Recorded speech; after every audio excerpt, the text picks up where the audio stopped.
You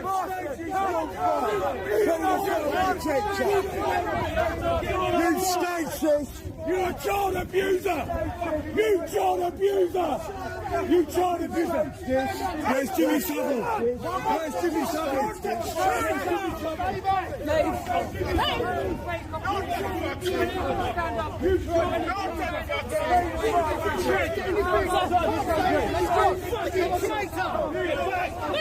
Get back!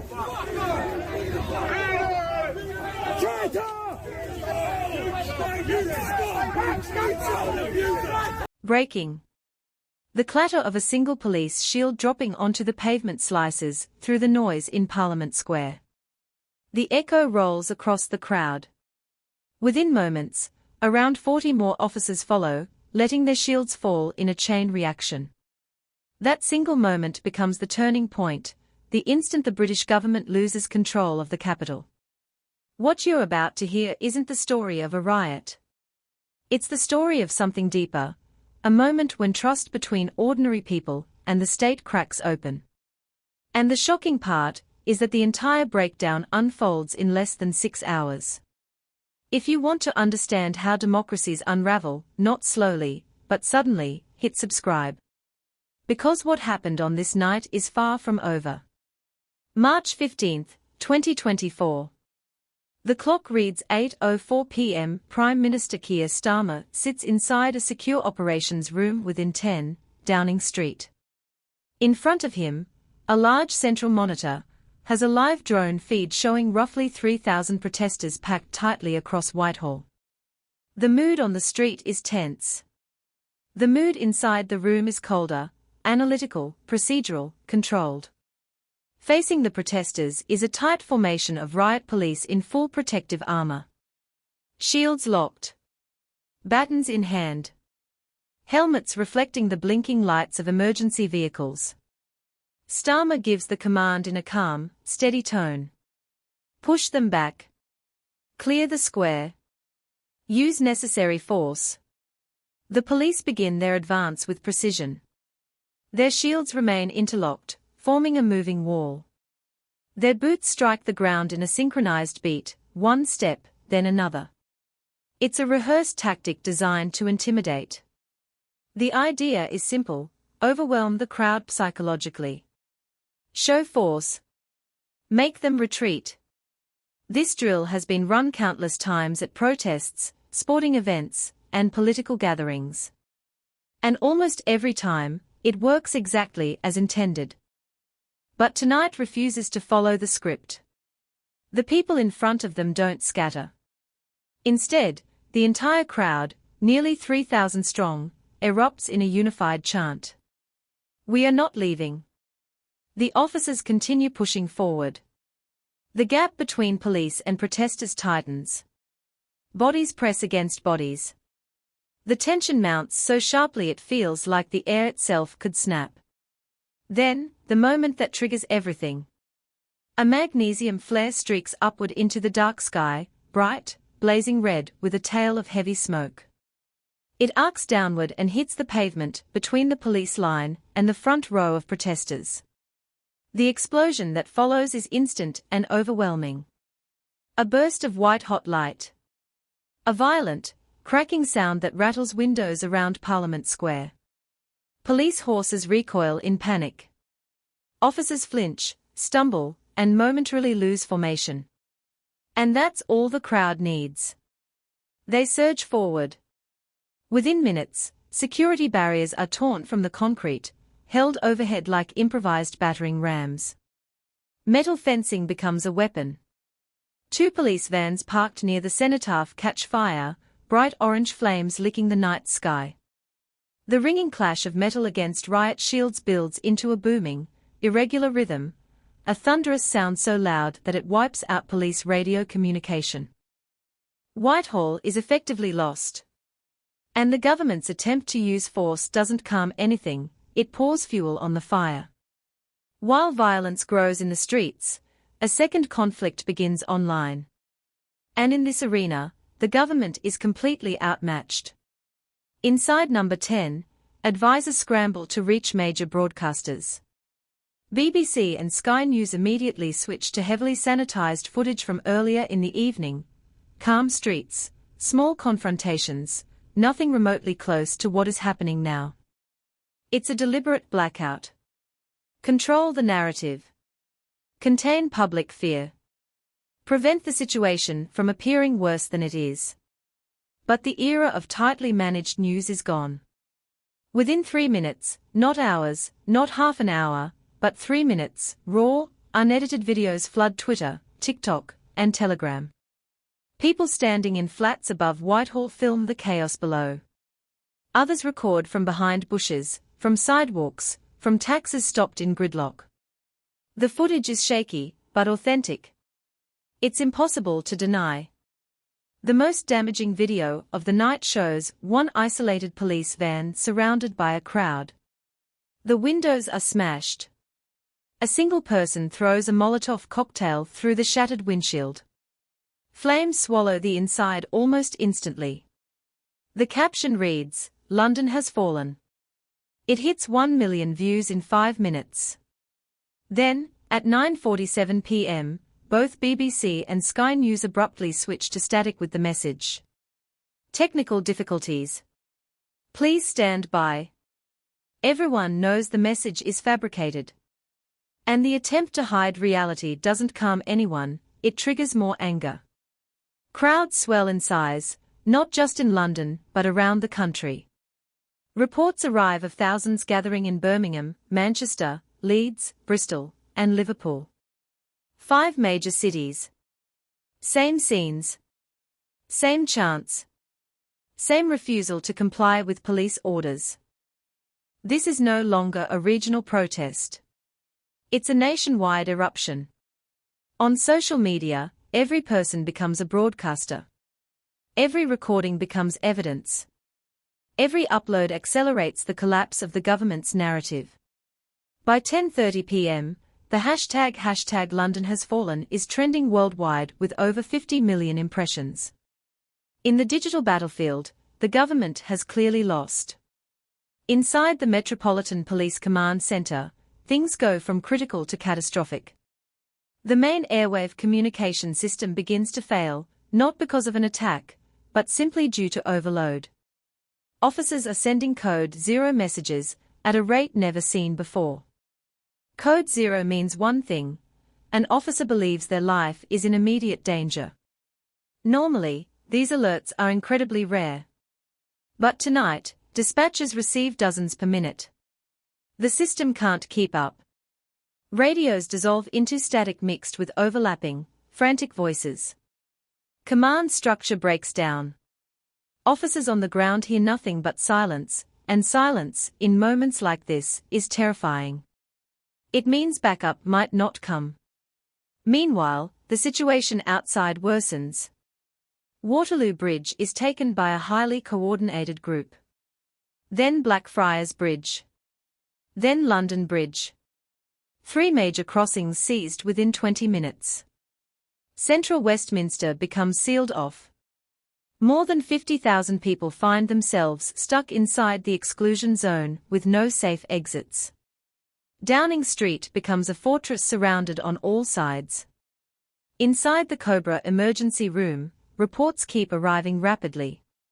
Birmingham city centre is overwhelmed. Manchester is described as a war zone. Leeds, Bristol, and Liverpool all report the same pattern: mass crowds, refusal to disperse, local police losing control. One advisor finally states what everyone already senses. Prime Minister, this is not a riot. This is a nationwide collapse of compliance. Starmer stares at the screens, weighing the situation. The strategy had been straightforward: show force, restore order, end the protest. But it failed, step by step, hour by hour. He gives a new command. Operation Tempest, deploy the British Army. The order is issued at 11:45 p.m. Parliament Square, 2 a.m. The final confrontation forms. 40 riot officers stand cornered against the iron railings of the Palace of Westminster. In front of them are about 5,000 protesters. The numbers make the situation hopeless. One officer for every 125 citizens. Smoke hangs thick in the air. The crowd chants at the top of their lungs. Whose streets? Our streets. Debris falls from every direction. Officers crouch behind cracked and dented shields. Their radios repeat the same urgent command. Hold the line. Hold the line. But the line cannot be held. It's not a wall, it's a dam moments away from bursting. Then something unexpected happens. Near the statue of Winston Churchill, a young officer stops moving. His shield is bent. His visor is split. His shoulders sag with exhaustion. He looks at the crowd, then at his fellow officers. Without a word, he unclamps his shield and lets it fall. The metallic crash echoes throughout the square. Everything freezes. The crowd goes silent. For a moment, history stops moving. Then the officer beside him drops his shield. Another follows. Then another. Clang. Clang. Clang. Within seconds, an entire row of officers lets their shields fall away. The sound spreads across Parliament Square like a slow, rolling drum. The thin blue line doesn't break, it dissolves completely. The crowd steps forward but stops at the shields. Some pick them up, stunned. Others stare at them, as if unsure what the moment truly means. The confrontation is over, not because the government won, but because the state chose not to push any further. 1 hour later, British Army vehicles enter Parliament Square. Young soldiers in combat gear step out and form a line between the protesters and the historic buildings. Weapons are held at the ready but not pointed. For a tense moment, this could become the spark of civil war. The crowd sees the soldiers. The soldiers see the crowd. No one speaks. Then something remarkable unfolds. A small group of older men walks into the empty space between the two sides. They have grey hair, lined faces, and old military berets, veterans. One veteran approaches a young soldier, who looks barely 20. The soldier's hands shake slightly as he grips his rifle. The veteran speaks loudly, so everyone can hear. "Son, I wore that uniform for 15 years. I fought for this country. And I'm telling you, if you fire that weapon tonight, you lose this country forever." The young soldier freezes. His eyes widen. His fear is visible. The veteran keeps steady eye contact. "Lower your weapon." The soldier hesitates, wrestles with the decision, then slowly lowers his rifle. The veteran nods approvingly. He turns toward the crowd and raises his voice. "You've made your point. The whole country is watching. The world is watching. Everyone knows the system is broken. Now go home, before someone dies." For a long, quiet moment, no one moves. Then the crowd begins to thin. Slowly. Carefully. Not everyone leaves at once, but enough people drift away to calm the tension. By sunrise, Parliament Square is quiet except for soldiers, police officers, and scattered wreckage. Order has returned, not because of force, not because of military intervention, but because people chose to step back from the edge. As the sun climbs, the damage becomes clear. Burnt-out police vans sit frozen in place like reminders of failure. Abandoned riot shields cover the ground. The crisis is over, but nothing is truly resolved. The police didn't retreat in a planned withdrawal. They surrendered from exhaustion. The government attempted to hide the truth, and lost credibility. The public watched their leaders choose force first, then try to hide the fallout. Trust doesn't rebuild itself, because someone holds a press conference. Footage of officers dropping their shields spreads to tens of millions. 10 million shares in 10 minutes.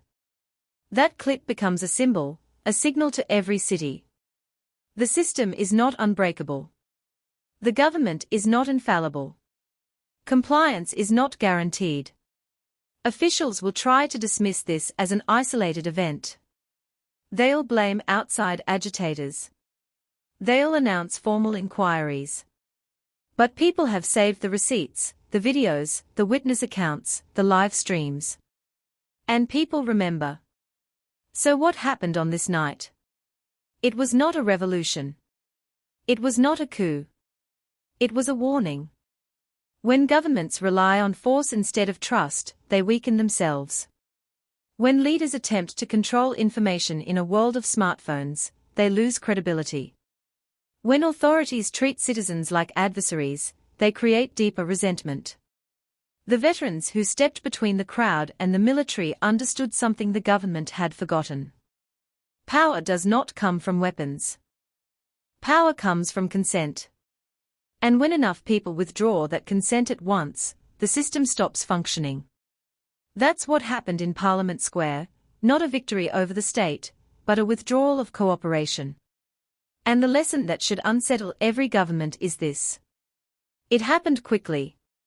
6 hours from peaceful protest to near systemic collapse. This story isn't finished.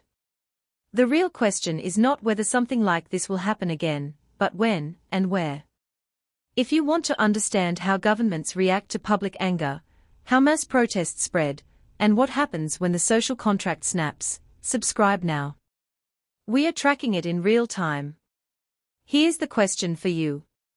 If this happened in your city tomorrow, which side would you stand on? Behind the shields? In the crowd pushing back? Or in the middle, trying to prevent violence? Leave your answer in the comments. Freedom isn't passive.